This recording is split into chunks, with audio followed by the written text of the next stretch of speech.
ஏழாம் நாள் வந்தாய்பள்ளியிலே இன்றைய சிறப்பு அரசு சொற்பொழிவு நிகழ்ச்சி துவங்க இருக்கிறது. அனைவரும் ஜனாலயத்திற்கு விரைந்து வருமாறு கேட்டுக்கொண்டு முதலாவதாக கடவுள் வாழ்த்து.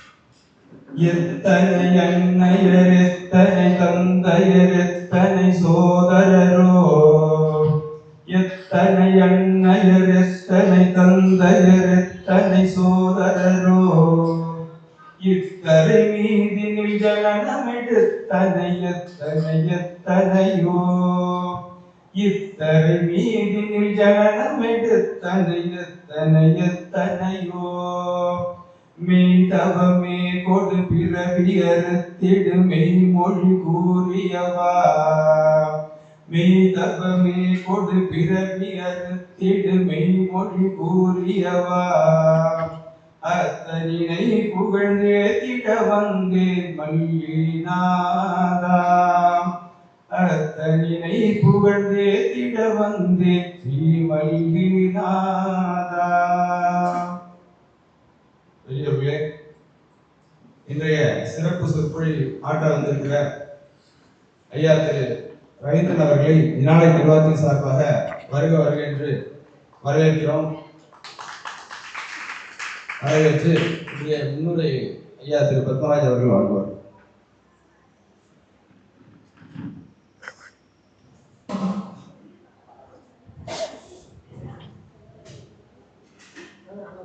அன்பர்கள் அனைவருக்கும் எனது வணக்கத்தை முதற்கண் தெரிவித்துக் கொள்கிறேன்.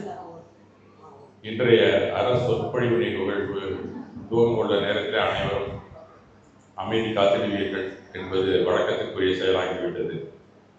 ஆலயம் என்ற ஒரு கருத்தாக்கம் உருவானது எதற்காக அப்படிங்கிறதையும் நாம தெரிந்து கொள்கிற இந்த அற உபதேசம் எதற்காக அப்படிங்கிறத நம்ம தெரிஞ்சுக்கலாம். ஆலயம் என்பது ஆன்மாக்கள் அப்படிங்கிற சொல்லக்கூடிய இறைவனுடன் மனதார லயிக்கும் புனிதமான இடமாகும் அப்படிங்கிறது அடிப்படை. ஆன்மா எங்கே என்று தேட வேண்டும் அப்படிங்கிற தாற்பயமும் இதில் அடங்கி இருக்கிறது. இது ஒவ்வொருவரின் உள்ள உணர்வாக, அறிவாக, காட்சியாக, ஞானம் உள்ள ஒரு மெய்ப்பொருளாக திகழ்கிறது அப்படிங்கிறத நாம் உள்ளார்ந்த அளவிலே தெரிந்து கொள்ள வேண்டும் அப்படிங்கிறது தான் முக்கிய நோக்கம். இது ஒரு சைதன்யம் அப்படின்னு தான் ஞானியர்கள் உரைக்கிறார்கள். இப்ப சூக்குமமான அந்த பொருளை நாம் எப்படி தெரிந்து கொள்கிறது அப்படின்னா, உலகில் உள்ள எல்லா பொருள்களும் அறிந்து கொள்ள உடலுடன் நிறைந்துள்ளது இந்த ஆன்மா தான் அப்படிங்கிறது தான் நம்முடைய பகவானின் கூற்று. அதில் மனம் என்னும் புரிதலுக்கு பயன்படும் ஒரு இயந்திரத்துடன் உருவாக்கம் பெற்றது மனிதனும் சில வகை விலங்குகளுமே அப்படிங்கிறதையும் நாம் தெரிந்து கொள்ள வேண்டும். இந்த ஆன்மாக்கள் இறைவனுடன் மனதார லயிக்கும் ஒரு புனித இடம் ஆலயம் என்று ஆரம்பத்திலே சொன்னேன். அப்ப ஆலயம் வந்து ஆன்மா அப்படின்னு தான் சொல்லப்படுகிறது. ஆன்மா அப்படின்னு சொன்னா நாம லயிக்குச்சுனா அதுல நாம கரைந்து விட வேண்டும் அப்படிங்கிறது தான். மன அமைதி அளிக்கக்கூடிய அளவிலே ஞானிகளின் அருளாசி பெற்ற வழிபாட்டு தலங்களாக இந்த கோயில்கள் செயல்படுகின்றன அப்படிங்கிறதை நாம் தெரிந்து கொள்ள வேண்டும். இது இறைவனின் இருப்பிடமாகவும் ஆகம விதிகளின் படி கட்டப்பட்ட ஒரு கலை கூடமாகவும் கருதப்படுகிறது. வழிபாடு செய்தல் மற்றும் மன நிம்மதியையும் மன நிறைவையும் நமக்கு அளித்து விடாது. ஆனால் அங்கு உரையும் இறை தன்மையை நாம் நமக்குள் வெளிப்படைய செய்ய என்ன செய்ய வேண்டும் அப்படிங்கிற கருத்தாக்கமும் ஆழமாக சொல்லப்படுகிறது. இந்த கர்ப்பகிரகத்திலே அமர்ந்திருக்கும் ஞானியின் கூற்றில் வழிபடவும் செய்ய வேண்டியது மிக மிக அவசியம் என்றுதான் பகவான் எல்லோரையுமே அறிவுறுத்துகிறார். அவர் சென்ற வழித்தடத்தில் நாம் பயணிப்பதே ஆலய உருவாக்கத்தின் உண்மையான கருதுகோள். நாம் இப்போ அவர் வழித்தடத்தில் பயணிக்கிறோமா இல்லையா அப்படிங்கிறது அவங்கவுங்க மனசாட்சியை கேட்டுக்கொள்ள வேண்டியதுதான். இப்படி பலரும் கூடி கலந்துரையாடல் செய்யும் ஒரு கூடமாகத்தான் இந்த பிரார்த்தனை கூடம் பயன்பாட்டில் இப்போது இருந்து வருகிறது என்பதும் அனைவரும் அறிந்த ஒன்றுதான். முற்காலத்திலே இங்கு வழிபாடு தலமாக உருவாகவில்லை. இது ஞானியரின் கூற்றே அனைவருக்கும் வழங்கும் ஒரு படியாகத்தான் இருந்துள்ளது என்றுதான் நம்முடைய ஜைன வரலாறுகள் அனைத்துமே எடுத்துக் கூறுகின்றன. அதனால கோயிலுக்கு வந்தா நாம பகவான் சிந்தனையிலே தான் இருக்கணும். அவருக்கான மந்திரத்தை மட்டுமே உச்சரிக்கணும். யார் கூடவும் பேச வேண்டாம் அப்படின்னு ஒன்றும் சொல்லலை. அந்த அளவுக்கு வலியுறுத்தி சொல்லக்கூடிய ஒரு காலமும் இல்லை. நம்மளுடைய விருப்பு வெறுப்பு, மற்றவரை கண்டால் ஒரு நடிப்பு இருக்கிறது, இவற்றிலிருந்து கொஞ்சம் கொஞ்சமாக நாம் எப்படி வெளியே வர வேண்டும் என்பதை ஆராய முற்பட்டதே ஆண்டவனிடத்தில் நாம் பக்தி செல்வதற்கு சமமாக இருக்கும் என்பதுதான் எல்லோருமே கூறுகிறார்கள். அதுக்கு தான் கோயிலை கட்டி வச்சிருக்காங்க. கோயிலுங்கிறது நமக்கு சொத்து கேட்டு சுகத்தை கேட்டு இங்கே அழுகுற இடம் இல்லை. ஆக்சுவலாக எதுக்குன்னு கேட்டால் இங்கே கெட்டுப்போன உலகத்திலே ஊருக்கு ஒரு கோயிலை கட்டி அங்கேயும் 80 சதுரடி அந்த கருவறையை மட்டும் கெடாமல் வச்சிருந்து இந்த கெட்டுப்போன குடும்பம் எல்லாம் அங்கே நான் எப்படி கேட்டேன், அடுத்தவனை ஏன் கெடுத்த, இனிமே கெடாமல் இருக்கிறதுக்கு என்ன வழின்னு சிந்திக்கிறதுக்கு தான் கோயிலை கட்டி வச்சிருக்காங்க அப்படின்னு ஒரு பாமரனின் கூற்று கூட இருக்கிறது. அப்போ நாம் எல்லாம் சிந்திக்கல அப்படின்னு அந்த ஆள் சொல்றாரா அப்படின்னு கேட்டா, சிந்திச்சுதான் நாம எங்க கஷ்டப்படுறோம் அப்படிங்கிற விடை நமக்கே தெரியும். அப்ப சிந்திக்க துவங்கினால் பகவான் உரைத்த தத்துவத்தின் அர்த்தம் நமக்கு நன்றாகவே புரிந்துவிடும். அதை விலாவாரியாக தெரிஞ்சுக்க இன்னும் ஒரு 4 நாட்கள் தினமும் இந்த நேரத்திலே நீங்கள் அனைவரும் அமர்ந்து அதை செவி மடுக்க வேண்டும் என்றுதான் என்னுடைய வேண்டுகோள். அங்க இப்படி நீங்க தினமும் என்ன தத்துவம் பேச வச்சிருக்கீங்க அப்படின்னு சொன்னா, அவர் பகவானின் சிந்தனையை மட்டுமே அவங்க பேச வந்திருக்காங்க. அவங்கள நம்பி அவங்க கூறக்கூடிய நல்ல வார்த்தைகளை நாம் புரிந்து கொண்டு வாழ தொடங்கினாலே, நான் நேற்றுக்கு சொன்ன அந்த டிவோஷன்கள கடல்ல ஒர்ஷிப்புங்கிற கற்பல்ல நாம போய் கொண்டிருக்கிறதாக அர்த்தம். அதனால வரும் நாட்களில் நடக்கும் சொற்பொழிவுகளை உதாசீனப்படுத்தாமல் இரவு உணவு முடிந்த பிறகு உடனே வீட்டிற்கு போயிடாமல் கொஞ்சம் நல்ல விஷயத்தையும் புரிஞ்சாலும் புரிஞ்சு கொள்ள முடியாவிட்டாலும் காலம் அதான் கேட்டு வைக்கிறேன். கண்டிப்பா கொஞ்ச நாள்ல நல்லதொரு மாற்றம் வரும் என்பதை உங்கள் ஊரில் இத்தனை நாள் இருந்த என்ன அனுபவத்தை வைத்து உங்களிடம் வேண்டிக் கொள்கிறேன். அவ்வகையிலே இன்று நமக்கு அறமுறைக்க திரு ரவீந்திரன் ஐயா அவர்கள் ஆல கிராமத்தில் இருந்து வந்திருக்கிறார்கள். அறச்சொற்பையை நிகழ்த்தூர் இருக்கிறார்கள். அவரை பற்றி ஒரு அறிமுகம் அவசியம் தேவையில்லை, இருந்தாலும் ஒரு சிலருக்கு தெரியாது. அந்த அடிப்படையில் சுருக்கமாக எனக்கு தெரிந்த அறிமுக உரையை உங்கள் முன் வைக்கிறேன். அவர் பூர்வீகம் ஆல கிராமம். தந்தையருடைய பெயர் துரைசாமி நயினார். ஏன்னா என்னால் அதை மறக்க முடியாது, எங்கள் தாத்தா பேரும் தோசை. கல்லூரியில் பிலிட் பேச்சுலர் ஆஃப் லிட்டரேச்சர் முடிச்சிருக்காரு. ஆனால் அந்த படிப்பு படிக்கிறதுக்கு இவர் சொல்லலை, நான் கேள்விப்பட்டேன்.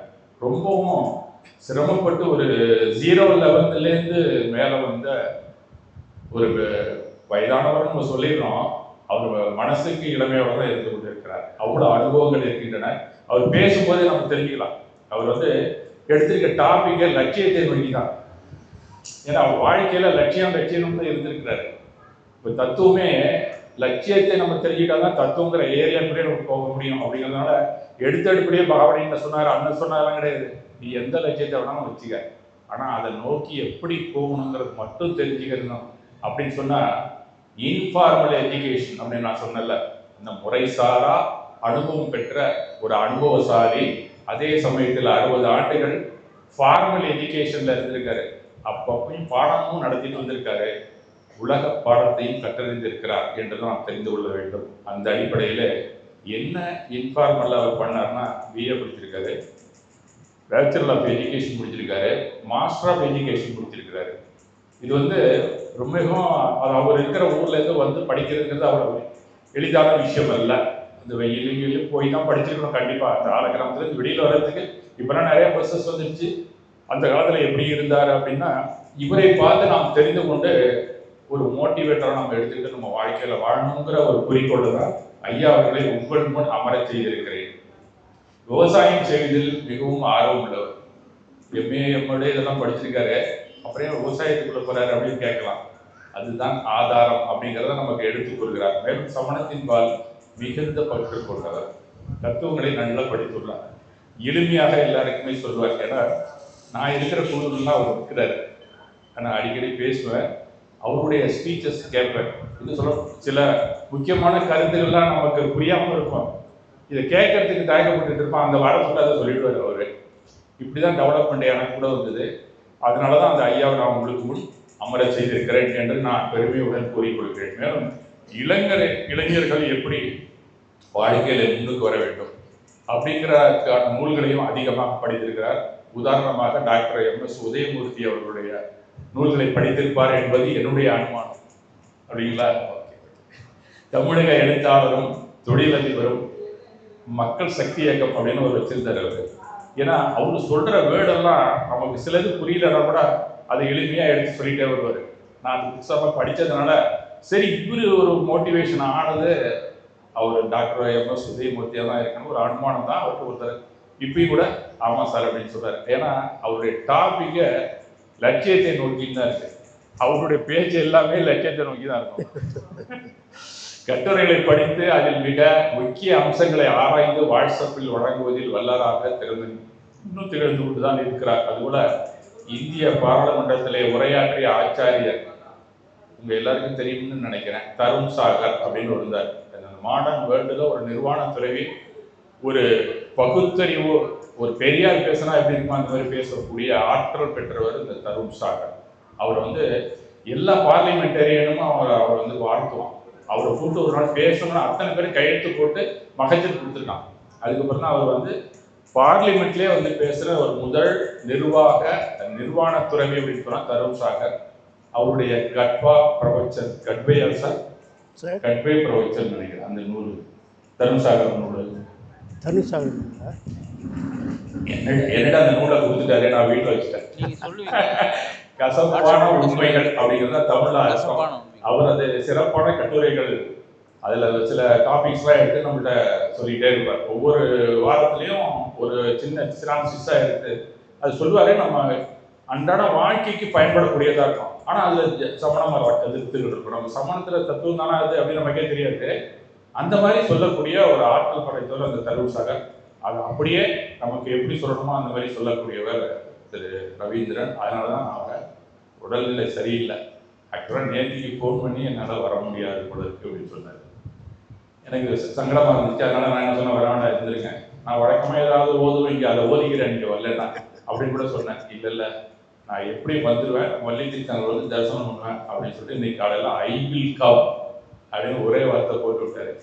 சரி, அந்த நம்பிக்கையை வீண் போகவில்லை என்று தான் நினைக்கிறேன். அதனால நல்ல உரையை நமக்கு வழங்குவதற்கு காத்திருக்கிறார். ரொம்ப அதிக நேரம் பேச முடியும், அமர்ந்தே நீங்க பேசுங்கன்னு சொன்னா எல்லாம் முடியாது, நான் போடி நின்றுதான் பேசணும் அடம் முடிக்கிறாரு. அதனால அவர் என்ன கூறுகிறாரோ அதை நம்ம கண்டிப்பாக கேட்க வேண்டும் என்று உங்கள் முன் பேச்சை துவக்க அழைக்கிறேன். ஒரு சில வார்த்தைகளோடு நான் முடித்துக் கொள்கிறேன். லட்சியம், நோக்குதல் அப்படிங்கிறது தான் அடிப்படை அவருடைய பேச்சு. நாம லட்சியம், நோக்குதல் அப்படின்னு நம்ம பார்க்கும்போது, லட்சியம் அப்படின்னு சொன்னா டக்குன்னு நமக்கு எல்லாருக்கும் புரியணும்னு சொன்னா கோல், இதுதான் வெரி ஈஸியா நம்ம புரிஞ்சுக்கணும். லட்சியம்னா பெரிய வார்த்தையெல்லாம் போட்டு மண்டையை உடச்சுக்கணும்னு அவசியம் இல்லை. கோல் எதுக்கு போடணும்? நம்ம கோல் போட்டாலும் நம்ம வாட்டர் நம்ம டீமும் ஜெயிக்கும். ஒரு கோல் கீப்பரா நின்னா தடுத்து அடுத்தவனை ஜெயிக்க விடாம பண்றது தான். அப்ப கோல்ங்கிறது மிக மிக அவசியம். அந்த கோல் வாழ்க்கைக்கு என்னவாக இருக்கணும் அப்படிங்கிறது தான் லட்சியம். வேற ஒண்ணுமே கிடையாது. லட்சியம் பெருசா நினைக்கலாம். நாம படிச்சு பெரிய ஆளாகணும் அப்படின்னு நாம நினைக்கிறோம். அந்த படிச்சு பெரிய ஆளாகணுங்கிறதுல லட்சியம் என்ன வைக்கிறோம்னா, பணம் சம்பாதிக்கணும்னா என்ன படிக்கணும், அதுதான் லட்சியம். மருத்துவராக போகணும், ஒரு இன்ஜினியரா போகணும், ஒரு கலெக்டரா போகணும் இல்லையா? அப்ப நான் கலெக்டரா போகணும் அப்படிங்கிற லட்சியத்தோட நான் இருக்கிறேன் அப்படின்னு சொன்னா, இந்த லட்சியத்துக்கு முன்னாடி ஒரு விஷயம் இருக்கும், அதுதான் நோக்கம். இந்த நோக்கம் வலுவா இருந்தால்தான் இந்த லட்சியத்தை நாம நிறைவேற்றுவோம். நமது நோக்குதல் என்னவா இருக்கணும்? பணம் சம்பாதிக்கணுமா, படிச்சுட்டு 4 பேருக்கு எதுவும் சொல்லணுமா, இல்லை இந்த சமுதாயத்துக்கு என்னால செய்ய முடியும் என்ன அப்படின்னு நம்ம யோசிக்கணுமா? இது மாதிரி பல காரணங்கள் இருக்கும். இந்த காரணங்கள் தான் நோக்கம். அந்த காரணத்தை நோக்குதல், அதுதான் லட்சியத்தை நோக்கி அப்படிங்கிற வார்த்தையை அவர் உபயோகிச்சிருக்கிறாரு. நாம படிச்சா என்ன படிக்கணும், அதனுடைய பயன்பாடை சுயநலமாக வைத்துக் கொள்ள வேண்டுமா, பொது நலமாக இருக்க வேண்டுமா அப்படிங்கிறது நோக்கத்திலே இருக்கணும்.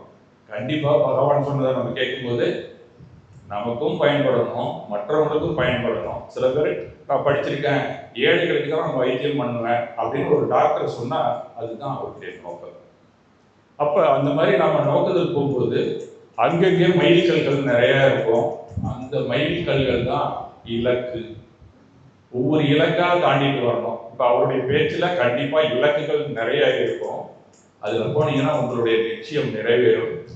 கண்டிப்பா அந்த நோக்கத்தில் நீங்கள் வாழ்வீர்கள் அப்படிங்கிற உண்மையை நமக்கு எடுத்துக்கூற வந்திருக்கிறார். அவர்களை உங்கள் முன் பேச அழைக்கிறேன். ஆரம்பிக்கலாம்.